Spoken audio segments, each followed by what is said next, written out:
Good morning students. देखिए आज अपना टॉपिक है मात्रक भौतिक राशियों का की विमा। भौतिक राशियों की विमा कैसे निकालते हैं अपन देखते हैं। सबसे पहले अपन ये देखते हैं कि भौतिक राशियों की विमा होती क्या है। जैसे अपने पास भौतिक राशियां थी 7। कौन कौन से थे? सबसे पहले थी लंबाई। एसआई पद्धति में लंबाई के लिए अपन कौन से मात्रक लेते हैं? इसके लिए अपन मात्रक लेते हैं मीटर।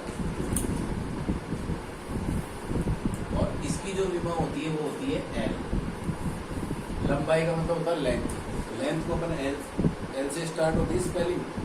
तो इस लंबाई को अपन इसकी जो विमा होती है वो एल होती है। ऐसे ही हो गया पहला। दूसरा होता है अपने पास द्रव्यमान। द्रव्यमान को अपन कहते हैं कि इसको जो मात्रक होता है वो होता है केजी, यानी किलोग्राम। मीटर को स्मॉल एन से लिखते हैं, इसको केजी से लिखते हैं। और इसकी विमा जो होती है वो मास यानी कि एम से होती है। तीसरा आता है अपने पास समय। समय को सेकंड में लिखेंगे अपन, सेकंड को स्मॉल एस से व्यक्त करते हैं। इसकी विमा होगी कैपिटल बी। चौथा विद्युत धारा।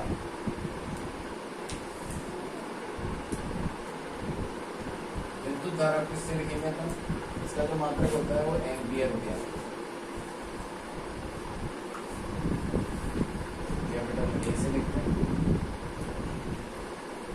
और इसकी विमा जो होती है वो भी ए ही होती है।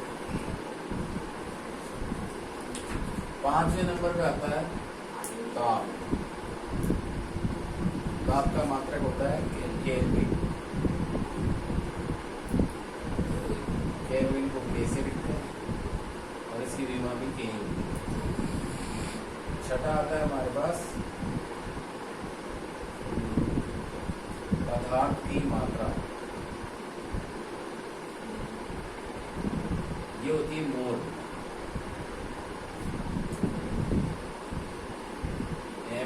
इसका मात्रक होता है MOL। इसकी विमा। सातवां आता है पदार्थ प्रतिबल तीव्रता।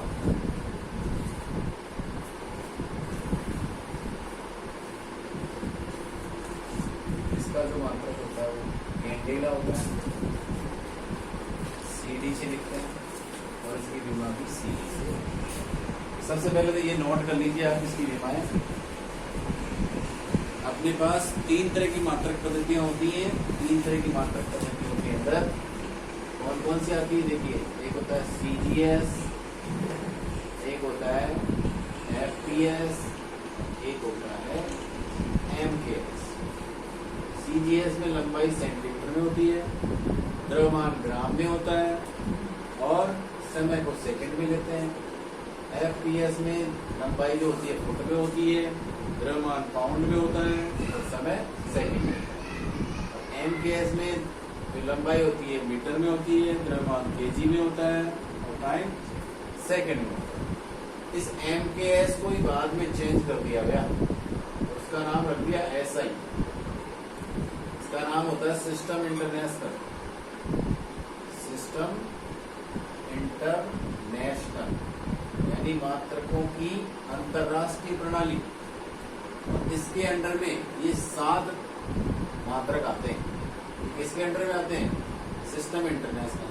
यानी आजकल MKS को चेंज कर दिया, उसका नाम क्या कर दिया? SI पद्धति कर दिया। SI पद्धति में 7 राशियां होती है। कौन कौन सी होती है? लंबाई, द्रव्यमान, समय, विद्युत धारा, ताप, पदार्थ की मात्रा और प्रतिबल तीव्रता। इनके जो मात्रक है ये दे रखे हैं अपने को। ये जो है इसकी क्या है? विमा है। ये विमा हो गई, ये मात्रक, और ये है भौतिक राशियां।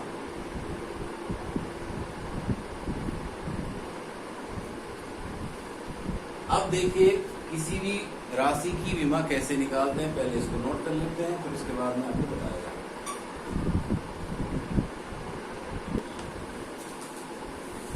देखिए ये अपने पास 7 राशियां, इनसे आप विमा कैसे बनाएंगे किसी भी राशि की?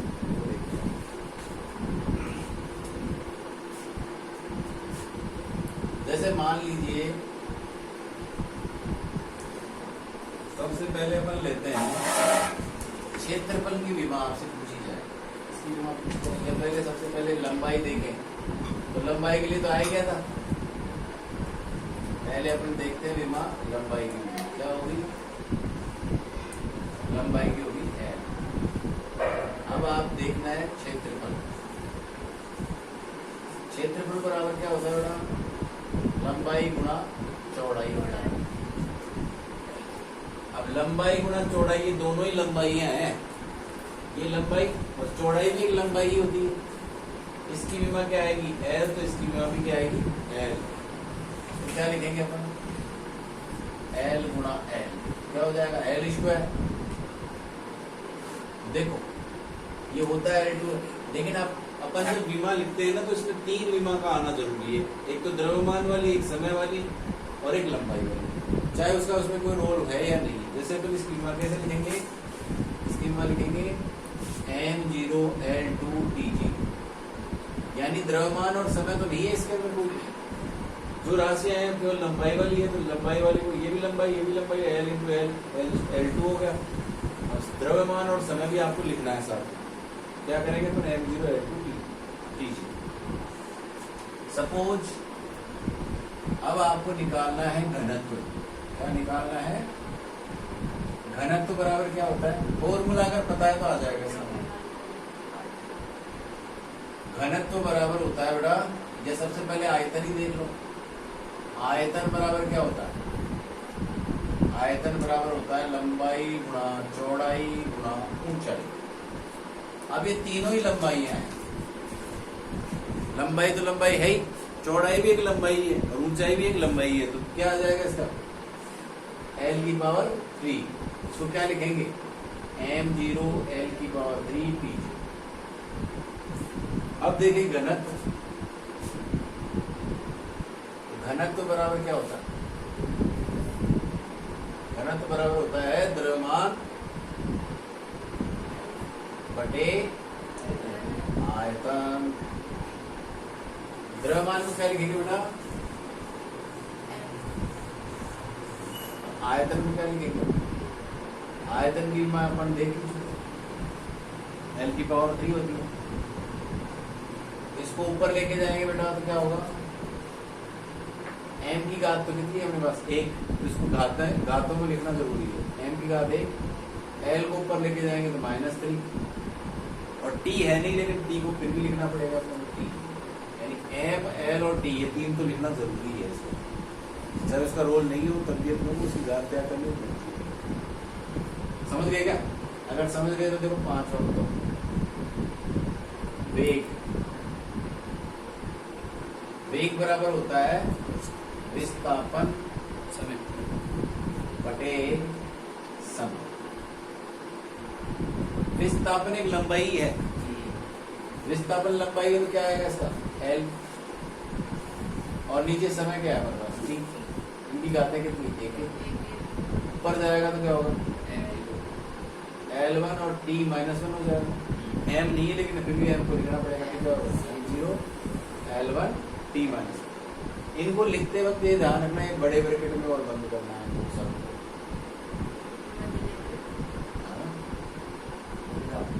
ये होगा।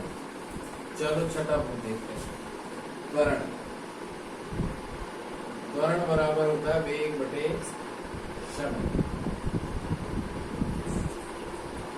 वेग की विमा तो आ गई ना अपने पास, ये रही L1 T -1 है, और एक समय और आ गया इसमें नीचे, ये ऊपर जाके माइनस का हो जाएगा तो क्या आ जाएगा?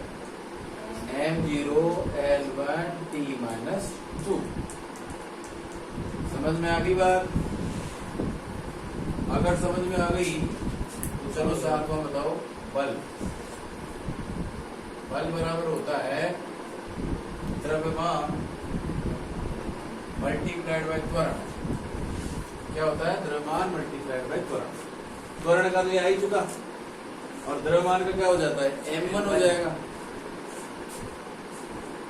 ये हो गया M1 L1 और इधर क्या है अपने पास L1 T माइनस 2, दोनों को मिला के क्या आएगा अपने पास M1 L1 T माइनस 2। ये बल की विमा है और बल की विमा बहुत जगह काम आती है, इसको याद ही कर लेना।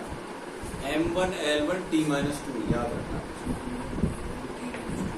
समझ में आ गई बात? इस तरह से एक आपकी बुक के अंदर पीछे की तरफ अपेंडिक्स है, निकालो पीछे की तरफ, सारणी है, सारणी। सारणी के अंदर पेज नंबर है अपना 225 पे निकालो।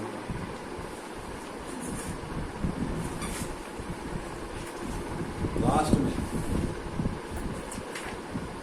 में निकालो अपना 225 नंबर के पेज का।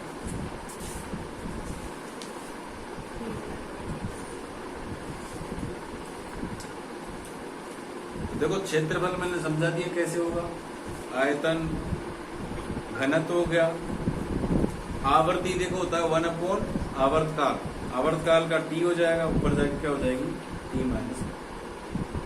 इस सारणी के अंदर आपको कितने तक लिख के लाना है कॉपी में? 30 तक। ठीक है, कल करके लाना इसको रफ कॉपी में समझ के।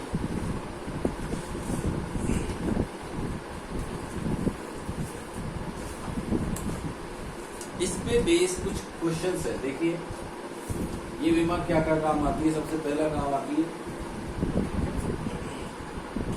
आपको कोई भी अगर फॉर्मूला दे रखा है वो सही है या गलत है उसकी जांच करना। सबसे पहले किसी भी सूत्र की सत्यता की जांच करना।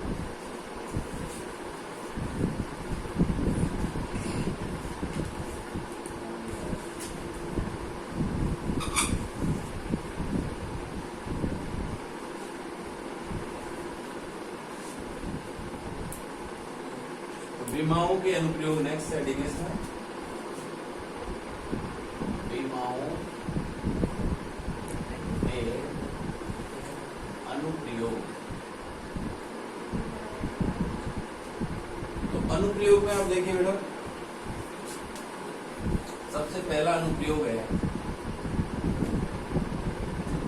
किसी सूत्र की सत्यता की जांच करना। आपको कोई सूत्र दिया जाएगा और ये कहा जाएगा कि ये सही है या गलत है, तो आपको कैसे जांच करनी है उसकी? आपको ऐसे जांच करनी है, आपको लेफ्ट साइड की विमा निकालनी है, राइट साइड की विमा निकालनी है। अगर दोनों बराबर आ जाए तो वो क्या कहलाएगा? सत्य कहलाएगा। अगर अलग अलग आ रही है तो गलत कहलाएगा। समझ गए बात को? जैसे एक क्वेश्चन दे रखा है आपकी किताब में,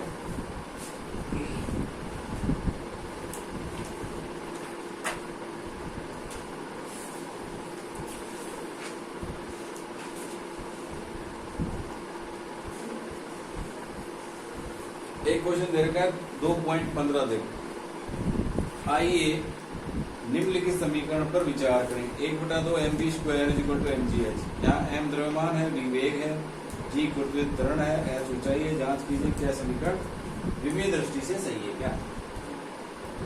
क्वेश्चन लिख लो आप, एग्जाम्पल नंबर 2.15 है। आपको दे रखा है 1/2 mv स्क्वायर mgh। आप कैसे करेंगे? पहले लेफ्ट साइड लो, LHS बराबर क्या होगा? 1/2 mv स्क्वायर। m क्या है उसमें पढ़ लीजिए, m क्या है? द्रव्यमान है, और द्रव्यमान की विमा क्या होती है? m1 होती है, सबको पता है। और ये जो नियतांक होता है ना, इसकी विमा नहीं होती है, इसकी विमा लिखनी ही नहीं है। द्रव्यमान की क्या होती है अपने पास? m1 हो गई। और सेकंड नंबर पे ये v लिखा हुआ, v क्या है हमारे पास दिया हुआ है? v वेग है, और वेग की विमा अभी हमने निकाली। वेग बराबर क्या होती है? विस्थापन बटे समय। विस्थापन को L1 और जो नीचे समय है उसको ऊपर लाएंगे तो t-1, और इसका भी स्क्वायर है। क्या हो जाएगा बेटा? ये m1 इसका स्क्वायर करेंगे तो क्या हो जाएगा? L2, और इसका स्क्वायर करेंगे तो t-2 -2 से गुणा हो जाएगा। 2 से 1 गुणा होगा 2 हो जाएगा, ये -1 से गुणा हुआ -1 हो जाएगा। किसी भी संख्या की घात जो होती है, जैसे मान लीजिए a की घात 1 या a की घात x की घात a है और ब्रैकेट के बाहर b है, क्या हो जाता है x a b हो जाएगा। ये घात जो है अंदर वाली घात से गुणा हो जाएगा। अगर दोनों ऐसे जैसे मान लीजिए x की घात a और x की घात b, ये बेस समान है तो क्या हो जाते हैं, जुड़ जाते हैं। x is equal to a plus b हो जाता है। ये 9th-10th में कहीं देखा होगा, ठीक है, समझ गए। ये हो गया LHS। अब देखेंगे RHS। RHS में क्या है बेटा, RHS में MGH। M फिर से क्या है हमारे पास, द्रव्यमान है। द्रव्यमान की विमा क्या होगी, M1। G क्या है हमारे पास, गुरुत्वीय त्वरण है। गुरुत्वीय त्वरण हो चाहे कोई सा भी त्वरण हो, त्वरण का मतलब आप जो अभी त्वरण के लिए अपन ने निकाला था फॉर्मूला, क्या था, वेग बटे समय होता है त्वरण, और वेग बटे समय त्वरण बराबर होता है वेग बटे समय। वेग की विमा क्या होती है, अभी देखी थी अपन, L1 t-1, और समय की क्या है t1, ये ऊपर जाके क्या हो जाएगा -L1 t-2 हो जाएगा। m का मान 0 है, लेकिन इनकी अभी जरूरत नहीं है, सॉल्व करने के बाद लिखना होता है इसको। ये आ जाएगा इसका मान L1 t-2। ओके, इसका मान आ गया, G का हो गया, M का हो गया। अब H का मान, H क्या है, ऊंचाई है, लिखा हुआ है उसमें H ऊंचाई है। ऊंचाई का मतलब एक लंबाई हो गई वो, लंबाई को क्या लिखते हैं, L1 लिखते हैं। इन तीनों को मिला दो, क्या आ जाएगा अपने पास, M1, यहाँ L1 तो ये रहा, एक L1 ये रहा, क्या हो जाएगा L2 और t-2। तो क्या LHS RHS के बराबर है क्या, सर बिल्कुल LHS जो है RHS के बराबर है। अतः यह समीकरण विमीय रूप से क्या है, सत्य है। इसमें देखो बेटा, इसको नोट कर लीजिए पहले तो। इसको अपन कहते हैं, इसको विमीय रूप से सत्य क्यों मानते हैं, क्योंकि इसमें देखो कांस्टेंट मैंने आपको बताया कि इसकी विमा अपन निकाल नहीं सकते। अब मान लीजिए कांस्टेंट की जगह लिखते ही नहीं कांस्टेंट, तो ये फॉर्मूला तो गलत हो जाता है ना। इसके लिए भी वही होता, mv² के लिए भी, 1/2 के लिए भी होता है, 3/4 लिखते तो भी होता। तो अपन तो क्या कह रहे हैं यहाँ पे, सत्य है, लेकिन हो सकता है गलत हो जाए। तो अपन सिर्फ इसको क्या कह रहे हैं कि विमीय रूप से ही सत्य है, वास्तव में सत्य है या नहीं है, यानी कांस्टेंट का पता नहीं कर सकते। कहने का मतलब, मान लो कोई समीकरण है अपने पास, S बराबर ut प्लस हाफ at², ऐसा कोई समीकरण है। ये गति का तीसरा नियम होता है ना, S बराबर ut प्लस हाफ at²। अब किसी ने हाफ लिखना भूल गया हो, तो ये लिख दिया S बराबर ut प्लस at²। अब विमीय रूप से तो अपन देखो 1/2 की तो विमा देखते ही नहीं, चाहे ये लिखो चाहे ये लिखो, दोनों तरफ से अपने विमीय रूप से तो सत्य माना जाएगा वो। लेकिन वास्तव में क्या है, ये सही है अपने पास, ये तो गलत है। तो अपन जब भी सत्य लिखेंगे तो यहाँ ये जरूरी है, यह समीकरण विमीय रूप से सत्य है। वास्तव में वो सही है या गलत है, ये अपना रोल नहीं है उसके अंदर, अपन केवल उसको विमीय रूप से सत्य मान रहे हैं। वो वास्तव में है या नहीं है, क्योंकि कांस्टेंट की वैल्यू विमाओं के द्वारा अपन कैलकुलेट नहीं कर सकते। समझ गए बात को, ये अपन को लिखना होता है।